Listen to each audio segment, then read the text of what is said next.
AC fridge থেকে বেরোনো hydrofluorocarbon হয়ে উঠছে বিশ্ব উষ্ণায়নের কারণ। এই প্রেক্ষিতে 197টি দেশ সম্মেলনে বসে এই গ্যাস নিঃসরণের হ্রাস টানার সিদ্ধান্ত নিয়েছে। ফলে অনেকেই বুঝতে পারছেন না এবার কি হবে, বিকল্প রাস্তা কি। বিশেষজ্ঞরা কি বলছেন?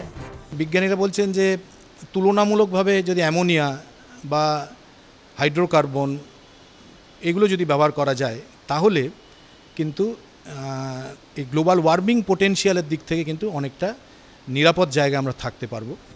তবে অনেকে বলছেন এইসব গ্যাস ব্যবহারের ফলে ফ্রিজ এবং এসির দাম বাড়তে পারে। অধিকাংশ শহরবাসীর অবশ্য তাতে বিশেষ আপত্তি নেই। যেমন পেশায় ব্যবসায়ী বিশ্বজিৎ বসু মায়ের সঙ্গে থাকেন, বাড়িতে দুটো ঘরে দুটো এসি, 10 মাস এসি চলে। তবে বিশ্বজিতের মতে পরিবেশের ভারসাম্য রক্ষা করাটা অনেক বেশি জরুরি। সেজন্য ফ্রিজ এসির দাম বাড়লে সেটাও মেনে নিতে হবে। পরিবেশের সাথে সামঞ্জস্য রেখেই চলতে হবে আর কি, নাহলে কিছু করার থাকবে না। এসির বিকল্প বের করুক, তাতে আমার আপত্তি নেই, কিন্তু সারা বিশ্বেই এসির খুব প্রয়োজন আছে।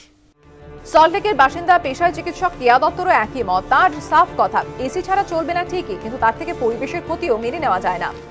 এই গ্যাস বদলে যদি অন্য গ্যাস দিলে মানুষের সুবিধে হয়, গ্লোবাল ওয়ার্মিং সেটাও যদি আমরা চেঞ্জ করতে পারি, অবশ্যই আমরা চাইব ফ্রিজ থাকুক, এসি থাকুক, সবই থাকুক, কিন্তু তার জন্য ক্ষতিটা আমরা চাইছি না। সম্প্রতি 197টি দেশ মিলে যে সিদ্ধান্তে পৌঁছেছে তাতে স্বাগত জানিয়েছে কেয়ার মেয়ে এমটেকের ছাত্রী উত্তমা। এতগুলো দেশ একসাথে সিদ্ধান্ত নেয় যে এটার কোনো আমূল একটা পরিবর্তন আনবে, আমাদের কোনো বাধা সৃষ্টি না করে আমাদের জীবনযাত্রার, তো এটা একটা ভালো ডিসিশন।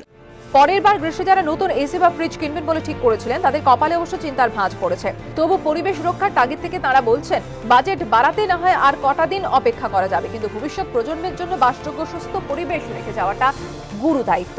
কৃষ্ণেন্দু অধিকারীর রিপোর্ট, এবিপি আনন্দ, কলকাতা।